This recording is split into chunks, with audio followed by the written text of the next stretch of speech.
Welcome to Smokey CNC Woodworks and Adventures. Today we're going to have a little talk that started there on live stream. Last week I did the live stream and we did a lot of talking about router bits. Really clued me in on that I haven't gone in depth about router bits too much, or CNC bits, and that's what I figured I'd do today. Is I'd really get down, kind of explain a lot of the stuff I'm doing, different types, and the way they work. I'm going to cover a lot of material today, so let's go. Okay, so right off the bat on the live stream, we had a lot of discussion about CNC bits, a lot of questions. And so, as I mentioned, my number one go-to is the 90-degree V-bit. Whenever I'm doing any kind of carving, engraving of any type, I usually go with a 90-degree V-bit. So a 90-degree V-bit is nothing more than that. This is a half-inch 90-degree V-bit. You can get different widths. Half inch usually just works well for me. You can go down to a 1/4 inch. You can go up bigger, and for a bigger project, I guess that would be necessary. I just found that the half-inch 90-degree V-bit has worked well for me. And I mentioned the brand name. This is Vermont American. I said Vermont, but it's Vermont American. I've actually got a brand new in a package right here. That's what the little package looks like. The reason I go with this one, read the price on the back. It's $7.29 is what I pay for these. So I can buy these in bulk. I buy 10 of them at a time. I spend 70 bucks, 10 of them at a time. It doesn't hold its edge as well as other brands, like a Freud or Freud, however you like to say it, F-R-E-U-D. This is an older one. This is a 90-degree half-inch V-bit Freud. Now this one holds its edge a lot better. However, you're going to spend anywhere from $22 to $35 per bit, depending on where you get it from. That's why I've gone to the cheaper bits. Something like this, the Freud, I'm going to spend 25 bucks on. I'm going to feel the need to sharpen it. I'm going to feel the need to spend more time to make this bit last longer. $7.30, I can use one a lot, and when it gets bad, chunk it, go to the next one. It saves a lot of time in the long run for me. I didn't go into great depth about it, but that is a 90-degree half-inch, 60-degree half-inch. Okay, so with the 60-degree, I don't know why my background here is not great. Hold a piece of wood up here. With the 60-degree, you can see it's more pointed. With a half-inch, the angle is quite a bit less. So the benefits of a 60-degree is if you're wanting to go deeper and do thinner cuts. I should utilize a 60-degree more than I do.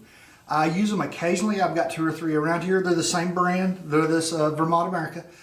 And I've just always had such good luck with the 90-degree V-bit. I know how they're going to come out. And it's hard for me to shy away what I know works. Okay, so on to end mills. End mills are the bits that I use to do like a little box end frame around stuff, or when I'm doing a cutout, when I'm cutting a design out of the outer edge or making an oval or anything, I'm using an end mill to do that with. My basic go-to there is a 1/8 inch end mill. It is very small. I also have a 1/4 inch end mill. What I would do with a 1/4 inch end mill is whenever you see me use this larger bit and I'm clearing large areas of material out of the way and then run a V-bit through it to do all the detail. It's a time saver. That's what this one's about, the larger one's about. You can still use it to cut out designs and whatnot. I just don't see the point of it, because you're going to use more material up, cutting more material away than you would with an 1/8 inch. So when you get into end mills, you can go 2 flute, 3 flute, 4 flute, upcut, downcut. It can get very confusing. This end mill that I use the most is a 2 flute upcut. Now, part of that's my fault. A downcut would serve me better. So for an upcut, I'm going to do a little example. You got a screw and a piece of wood. you screw it in, and you can see as it does, it burrows its way down into the wood. So what an upcut does, it burrows its way down in the wood and pulls the material out as it's doing so. Not a bad thing, I mean, having your work area cleaned out as you go.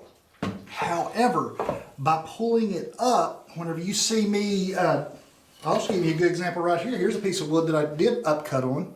You can see this edge. It's all hairy looking. That's upcut. It pulls up the material, and so it makes a little hairy edge. A downcut would make this a nice, clean, smooth edge. In return, it doesn't force out as much material. It does some, but not as much. But by doing downcut, it starts at the top and works its way down instead of boring deeper and pulling up. It makes a cleaner cut. And when I say it was my fault, the last time I ordered end mills, 1/8" end mills, I thought I was getting downcut and ordered a nice large batch of upcut. So I'm using up the upcut before I go ahead and do another order, simply because I'm a tightwad. I don't know what to tell you. I don't know how else to put it. Okay, so the brand name that I told you was HQ Master. They come in little packs like that, and these are the 1/8 end mill that I use right now. Now there is another end mill. When I said two flute, 4 flute. So the ones I use most of the time are 2 flute. I occasionally use a 4 flute. So the difference, there's a 4 flute. You can see all the little grooves in it, and look at the difference in a 2 flute. Not near as grooved up. The 4 flute will give a cleaner, better cut, even though it's still an upcut bit. Why don't I use this more? Because I still have, what, 2 or 3 of the 2 flute left. Now, I probably will. I'm gonna, on my next project, I'm probably gonna go ahead and use a 4 flute, just for the precision of it. There's not a great deal of stuff I'm doing on the next project that I know of, but that's gonna require an end mill. But I'll try to use them more just so you can see the difference as I'm going through. So this, my 1/4" is an upcut. Now this one is Yonico, Yonico, and this is a higher end one. This one is 30, 35 bucks for this one end mill. This one is actually starting to get a little dull. I'll probably give it a shot at sharpening it a little bit. The problem with sharpening something that's a 1/4 inch, you're going to take a little bit of metal. Now it's not going to be exactly a 1/4 inch. And we did have some of this discussion in the live stream about some of the products somebody was buying. I think it was Cody Miller, that he was buying bits that turned out not to be the actual advertised width. They're a little bit smaller. Well, that's going to mess up a design somewhat. So that's one thing you got to look at it, sharpening things. I used to do it one time and I'm done because I'm afraid I'm going to make them too narrow. I do need to get another 1/4 inch. I'm probably, next time I go around and buy another 1/4 inch, I'm going to buy an upcut and a downcut, and we're going to see what that does on clearing tool paths. Okay, so the next bit that I don't utilize it a great deal because I don't do 3D much. But when I do 3D, I do what's called a ball nose. And it is exactly what you would imagine, minus the sawdust hanging off of it. It's a rounded over bit. This is a 1/2 inch ball nose. It's a big old thick thing. And this is what I use whenever I'm starting a 3D project. I'll run over most of the project with a 1/2 inch, that way it takes away a lot of the material. I'll then downstep to a 1/4 inch ball nose, which will get a little more material. If I'm trying to get more precise, well, I'm trying to get them opened up. I can't get them open. HQ Master makes an 1/8 inch ball nose, which will have the same rounded end like this. You can see I've got a little package of them right there, and this is what I use for my real in-depth, intricate little pieces. Things I really want a lot of detail to show. So if detail is what you're really after, ball nose, the 1/8 inch ball nose is awesome. If you're wanting to do more so, this is called a carbide They just call it a carbide tool. This one is done by Juray. Look at the tip of this thing. You really have to be careful with this thing. It's very sharp. But what this does is, say you were going to do something real intricate like an eyeball, and you wanted all the little veins inside the eyeball and all the little cuts for the color. This would be something you'd use. It would sit there and just make little bitty cuts. Now then, I have watched videos where people have used this for big projects and done real intricate stuff. It comes out amazing. I looked up, and what they didn't tell you is some of those intricate projects that came out amazing were 10, 12-hour machine runs. It's not going to happen. I'm just going to tell you right now, I'm not going to sit out here for 10 or 12 hours and watch something that small cut away wood. It comes out amazing. I'm not that patient. I mean, I'll just be honest, I'm not that patient. But those are options for real detailed 3D stuff. And both are good. I prefer the ball nose simply because it moves faster. I don't have to sit out here for hours on end. And it still comes up with a nice looking product. So another big brand in the router bit games, Amana. And we talked about that a little bit. Amana makes an awesome bit, and they will last far longer than anything I've just shown you right here. You're going to pay for it. Depending on what you're getting in, like a 1/2 inch 90-degree V, I looked them up and they were anywhere, depending on where you got them from and what type of edge. You can get carbide edge, you can get diamond tipped.